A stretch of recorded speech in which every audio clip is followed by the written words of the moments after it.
to 1 in the morning and Benedicte asked me out on a date. That's a rare move.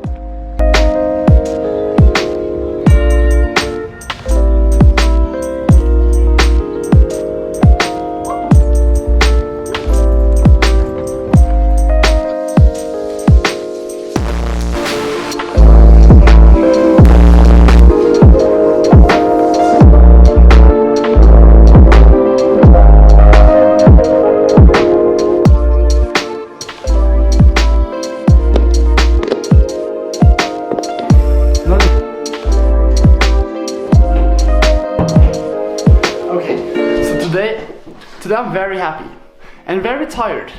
One thing is for sure, when you do daily vlogs, it's the most fun thing I've done in my entire life. Because the case is this: when you do daily vlogs, you pretty much just film your life. You film everything that you do and you want to show your life from the best side. Time becomes your most important friend. Editing just one video can take everything from 3 hours to 7 hours, which is the half of a normal workday. You only have 24 hours to film the stuff that you're doing, edit it, put it out, go to sleep, and then wake up and do the next thing. That sounds very exhausting, doesn't it?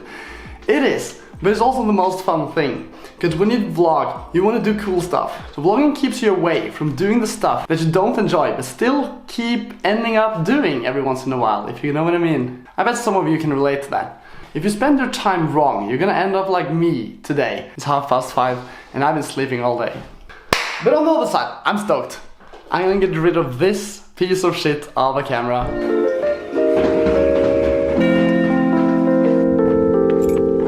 It's a Sony a6500, the fastest autofocus camera that you can find on the market, with an 8mm fisheye lens.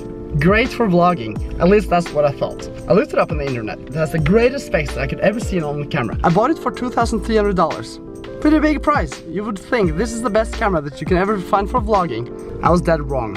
So the problem with the camera wasn't that it was really bad, because the camera itself is really good, as long as you only look at the specs that you will read off the internet. The user friendliness, like how you handle the camera, how it works, everything that you can't read on the specs on the internet, is totally trash.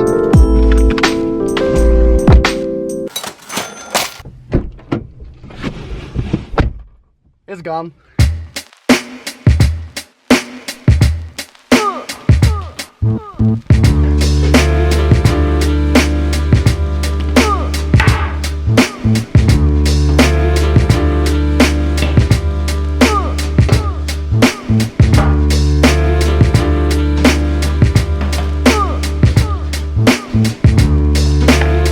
Gear. User-friendly gear. Let's start from the bottom. It's with this one. It's a Canon G7X. Just bought this. This is the little bad boy I keep in my pocket when I don't want to bring the big camera with me. Super small, super convenient. The sound is great. I've created a custom wind muff so you don't have to hear all that, you know, when filming.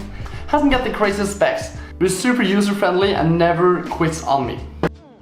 Also have a GoPro. GoPro, don't even need to say anything. GoPro is probably the best, the best extreme sport camera you can ever buy. It's waterproof, it's fairly shockproof, doesn't take a lot of space, never quits on you.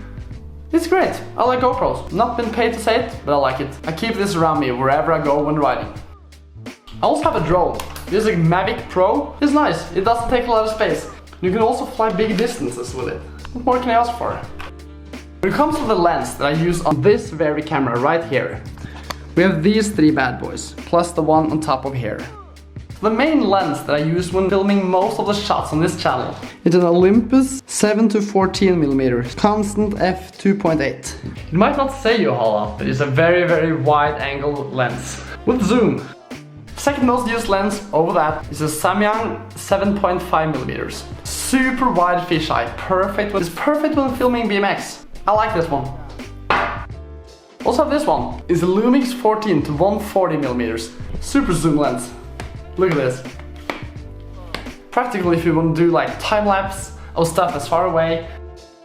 A lens that I almost never use, but is really good. It's a Lumix 25mm f1.7. Creates super sharp images. Ray-Ban shades. Probably doesn't seem super important when we talk about film gear, but when you're out in the sun for a very, very long time, your eyes gets very, very tired and you want to use this one. I prefer the round shades that you usually see me with, because the frames on the glasses is way smaller and it doesn't block. It doesn't block a lot of your vision when you're riding. They're good. So at the end of the day, when I'm done vlogging and filming and all of that, I import all of the footage to this wonderful thing. It works good. It pretty much never fails on me. Only thing I dislike is this. This is all the ports into the Mac. So to import all the footage, you need this thing. It's a dongle, take an SD card, put it into here, or into the Mac. As of the software, I use Final Cut Pro. After I'm done with all the editing, all the footage, everything that I film, you store it on this one, 10 terabytes. Last, but in no way least, we have the big shooter here. This is my all-time favorite camera. It's a Lumix GH5S. It's by far, and I mean by far, the best camera that exists on this planet, at least in my opinion. Let me explain.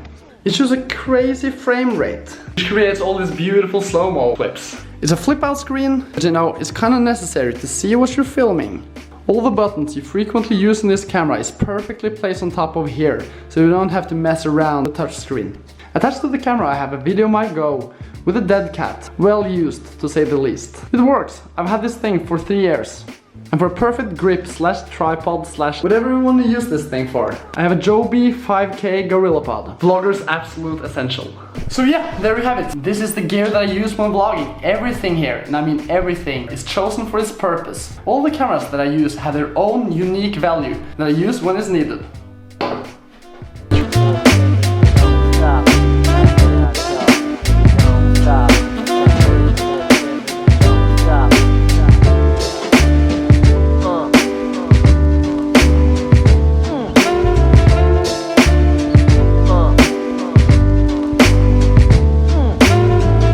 Late now, but I do believe we should have enough time to do the things that I was supposed to do today.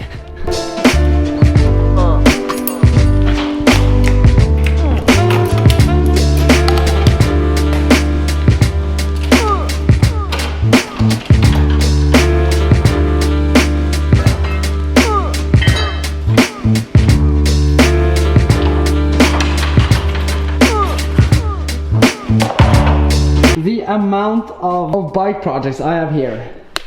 It's been so much. I have too many bike parts that's just stacking up and getting new bikes. So I've decided to build up a spare bike.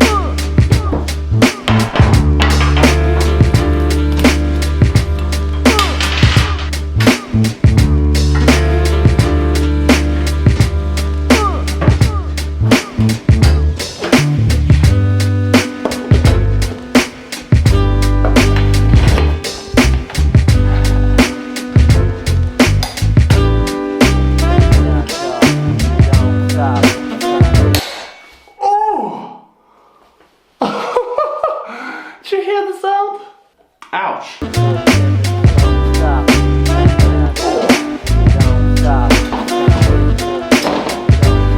Always take off the grips before you take off the handlebar, or else it's impossible to take off.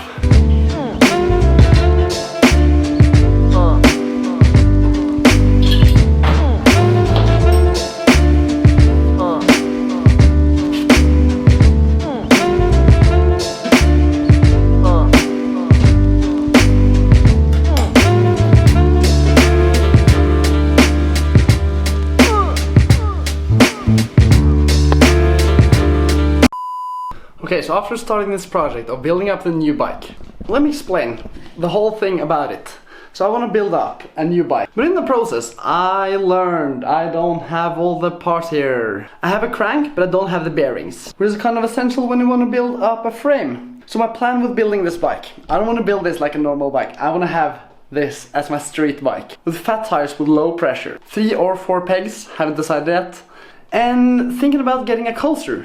That is pretty dope. I'm stoked. I only had a coaster once when I was like 14 or something. You know, back then they weren't strong, so it was just a hassle breaking it all the time. So that's gonna be it.